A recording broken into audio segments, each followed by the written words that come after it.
자치생활 시간입니다. 우리 동네를 살기 좋은 곳으로 만들기 위해서 지역의회에서 어떤 일을 하고 있는지 알아보는 시간이죠. 오늘은 26년 경력의 간호사 출신으로 경기도 의회에 입성한 분입니다. 황세주 경기도 의원 만나봅니다. 의원님 안녕하세요.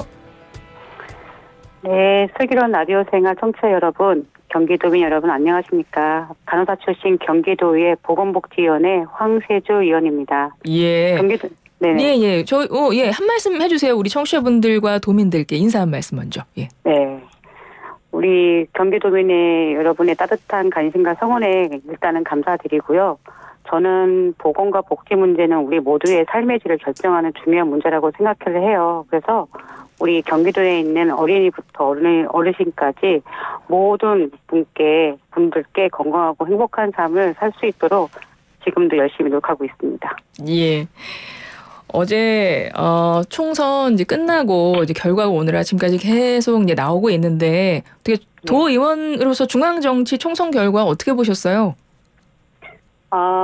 되게 좋게 보고 있고요. 사실은 저는 우리 민주당이 200석을 넘기를 바랬거든요. 근데 아쉽게 200석이 안 됐지만 그래도 선전했다고 보고 있고요. 매우 좋게 보고 있습니다. 네. 네. 우리 황세주 의원님은요, 26년의 간호사 출신이십니다. 어떤 활동을 하셨는지 구체적으로 좀 소개 좀 부탁드려요. 네. 저는 경기도 안성병원에 26년 3개월 간호사 생활을 좀 했습니다. 그리고 우리 환자분들과 좀 많은 이야기를 좀 나누는 계기가 되었고요. 그리고 우리 환자분들과 공감하고 그리고 하루빨리 회복될 수 있게 정성껏 간호를 좀 해왔습니다. 그리고 환자분들의 진료품 위로 서비스를 제공하기 위해서 사부서와 그리고 협업도 수중하게 생각하고 있고요. 제가 26년 3개월 근무하는 기간 중에 또 노동조합 대표를 4년간 맡았어요. 네. 그래서 우리 노동자의 삶의 질을 좀 높이고 노동의 환경 개선도 좀 하기 위해서 열심히 발로 뛰는 계기가 되었습니다. 간호사에서 정치인으로 전향하시게 된 계기가 좀 그런 활동들이 많이 좀 도움이 되셨나 봐요. 네. 노동자 한 4년간 활동하면서 정말 여름과 겨울 날씨 가리지 않고 많은 집회 현장을 좀 나갔었거든요. 정책을 하나 좀 제시해보고 방안을 좀 정책을 수용하기 위해서 많은 노력을 했는데 이게 한계가 있더라고요. 네. 그래서 위원이 되면 조례를 만드는 이런 법안 발의를 할 수 있어서 좀 꿈을 갖게 되는 계기가 되었습니다. 그러시군요. 의료 현장에서 오래 근무하셨기 때문에 그런 경험들이 의정 활동에도 큰 도움이 되실 것 같은데요. 뭐 기억에 남는 에피소드 같은 게 있으실까요? 제가 26년 간호사 생활 중에 응급실에서만 12년 동안 근무를 좀 했어요. 예. 네, 응급실에서 근무하다 보면 명절을 앞두고 이렇게 가족끼리 다투는 경우가 좀 있어서 가끔 약물을 복용하고 오실 때가 있거든요. 그러면 의사척을 하고 막 이렇게 해독을 하는 과정에 좀 한바탕 소동이 일어나고 나면 일이 좀 풀리고 그리고 심폐소생술도 하루에 한 번씩은 꼭 했던 경험이 있어요. 네네. 이렇게 응급상이 빈번하게 발생하다 보니까 지역의 소방서, 경찰서, 시청, 보건소 등 이런 관공서 담당자들과 좀 많은 소통을 하게 되는 계기가 있거든요. 네. 근데 이런 관계들이 의정활동에도 많은 도움이 되고 있더라고요. 그리고 의료인 출신이시다 보니까 이 문제도 안 여쭤볼 수가 없을 것 같아요. 지금 우리 의료 현장이 의료 파업으로 큰 혼란을 겪고 있는데 이 공공병원의 중요성 또 간호사분들의 처우 개선 이야기도 함께 나오고 있거든요. 현 상황 어떻게 보고 계세요? 현 윤석열 정부는 우리 전공의 파업 사태에 대응하기 위해서 대형 병원은 중환자 위주로 진료 체계를 유지하고 있고요. 우리 공공병원 같은 경우는 진료 시간을 확대해서 의료 공백에 대응하게끔 방침을 세워놨습니다.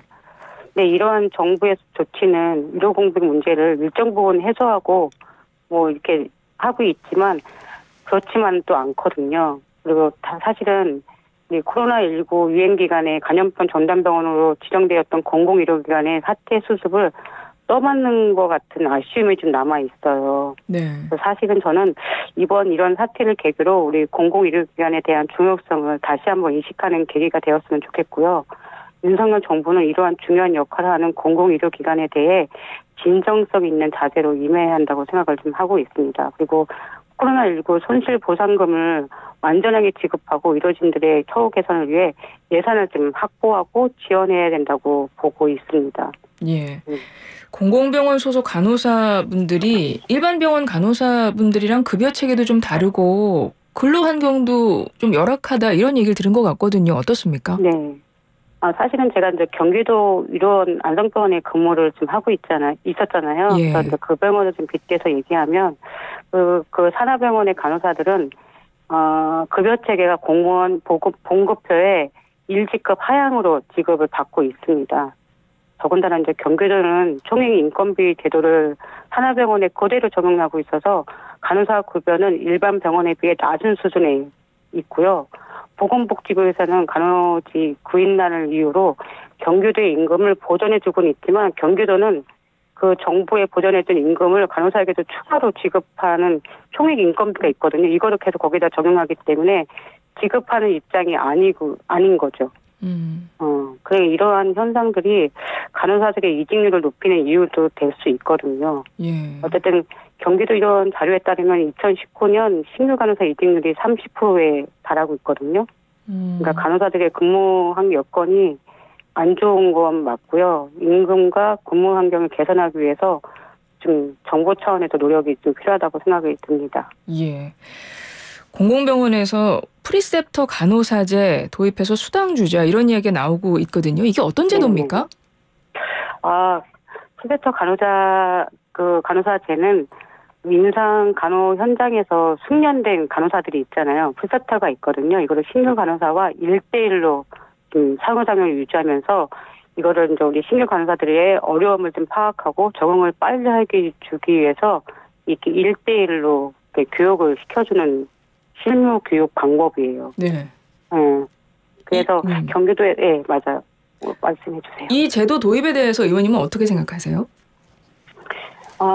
이 제도를 좀 프리셉터 제도가 있어야지 우리 신규 간호사님들이 병원의 임상에 적응을 잘하고 숙련되게 일을 할 수 있거든요.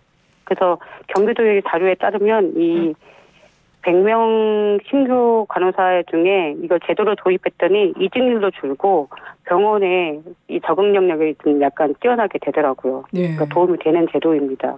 그렇군요. 네. 이번에 집단 행동 좀 장기화하면서 국민들 피해가 커지고 있고 혼란도 심화하고 있어서 의정 갈등이 하루빨리 좀 봉합이 돼야 될 텐데 현재 의료 현장의 문제, 의료인 출신이시기도 하니까요. 이거 어떻게 풀면 좋을까요? 국내 그 의과대학 입학 정원 문제가 지금 관련이 돼 있잖아요. 예. 정부 간의 갈등이 심화되고 있는데요. 우리 윤석열 정부는 이거를 좀 의미 있는 대책을 내놓지 못하고 있는 게 사실이에요.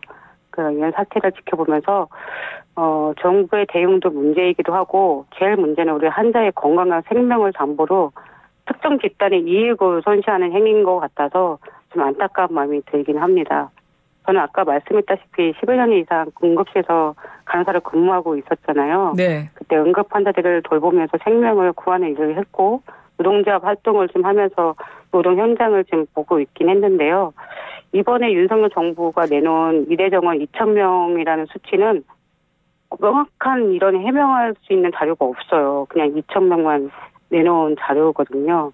그래서 이번에 정부 이거를 좀 하루빨리 해서 공공 그리고 필수 지역 의료를 좀 확충할 수 있는 현실성 있는 그 정원 문제를 제시해야 될 것 같다는 생각이 들고 있고요. 이번 사태를 해결하기 위해서는 윤석열 대통령님이 진정성 있게 소통을 하고 국민이 이해할 수 있는 대안을 제시하기를 바라고 있습니다. 의정활동 하시면서 의료안보가 중요하다 이런 말씀을 하셨어요. 이게 어떤 의미인지 그럼 구체적으로 어떤 과제들이 해결되어야 한다고 보실까요? 우선 의사, 간호사 등의 좀 의료 전문 인력을 좀 확보하고 근무 환경을 개선해야 된다고 보고 있는 거고요. 예. 의료 인력의 양성과 유인 정책을 좀 강화해서 의료 인력의 부족 문제를 좀 해결하고 근무 환경을 좀 개선해서 의료 서비스의 품질을 상승시키는 데 도움이 하자는 것이거든요. 그래서 다음으로 이제 정부와 지방자치단체가 정책을 적극적으로 지원하고 투자해야 한다고 보고 있고요. 이번에 코로나19 이후에 공공병원 서비스 시스템은 붕괴되기 직전에 있는 거가 사실이거든요. 이러한 문제를 해결하기 위해서는 의료의 인프라 확충과 의료 인력 확보를 위해서 예산의 증액과 효율적인 투자 방안이 마련해야 된다고 지금 보고 있는 거고요. 이런 산하병원의 진료과를 충분하게 설치하고 지역사회 주민들의 전문적인 의료 서비스를 제공받을 수 있도록 노력을 좀 해야 된다고 보고 있습니다. 예, 의원님이 예전에 본회의에서 간호법 재의결도 주장하셨었어요. 근데 최근에 국민의힘이 새로운 간호법 제정안 발의했거든요. 그럼 어떻게 보고 계세요? 맞아요. 제가 지난해 6월에 제가 369회 거기 정례 제1차 본회의에서 간호법 재의결을 촉구해서 우원 발언을 했거든요. 예. 지금 보니까 우리 더불어민주당 고영인 국회의원님도 간호법 법안을 발의했고요. 이번에 국민의힘 유희동 국회의원님이 3월 28일 날 간호사법을 대표 발의를 했거든요. 예. 제가 좀 면밀히 살펴보니까 좀 내용이 좀 유사한 내용으로 구성되어 있긴 해요. 어쨌든 이 간호법이 잘 재의결이 돼야 된다고 보고 있고요. 간호사 역할을 이번에 계기로 간호사 역할이 중요한 거를 좀 다시 한번 저희가 확인하는 계기가 되었잖아요. 네. 그래서 이거를 지금이라도 우리 여야 모두 간호법의 제정의 필요성을 공감하는 점을 좀 보고 그리고 여야 모두가 이걸 힘을 합해서 간호법 제정에 완수될 수 있도록 노력을 해야 된다고 보고 있습니다. 네. 1340번님이 저희 청취자님이 인터뷰 들으시면서 문자를 주시는데 이런 다양한 직업을 가진 분들이 국회에도 많이 나왔으면 합니다라고 문자를 보내셨네요. 네. 아주 오랜 간호사가 하면 좋긴 하더라고요. 어떤 부분이 그래요? 간호사하고 제가 보니까 정치하고 지금 약간 유사한 일을 많이 해요. 저희는 환자를 보고 있었잖아요. 예. 근데 나와 보니까 시민을 제가 보고 있더라고요. 그리고 진짜 교육도 많이 해야 되고 공부도 많이 해야 되고 소통도 많이 해야 되고 이러한 유사한 부분들이 좀 있어서 간호사들이 하면 잘하겠다라는 생각을 좀 해봤어요. 그러시군요. 뭐 후배 간호사 출신의 의원이 좀 들어왔으면 좋겠다 이런 생각도 하시겠네요. 네, 그래서 저는 가끔 우리 후배들을 보면 네.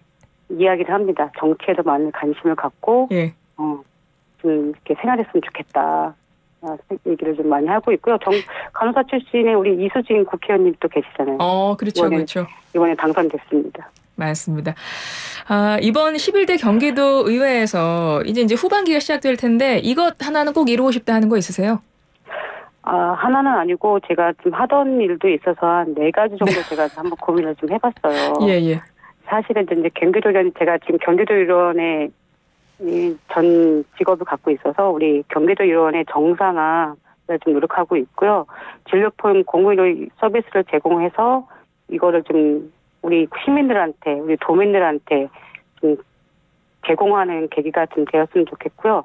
두 번째로 제가 또 응급실 뺑뺑이 문제를 지금 해결하기 위해서 지난 하반기 때 토론회를 지금 개최를 했거든요. 네. 그래서 이를 통해서 응급의료 서비스의 효율성과 품질 향상을 위해서 경기도만의 이런 대안을 좀 마련하도록 노력하고 있습니다.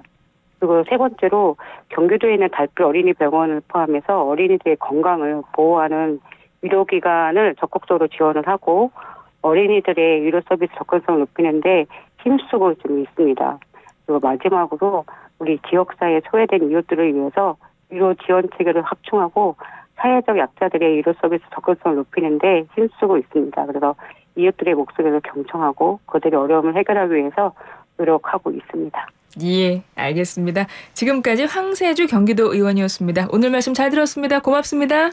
네, 감사합니다.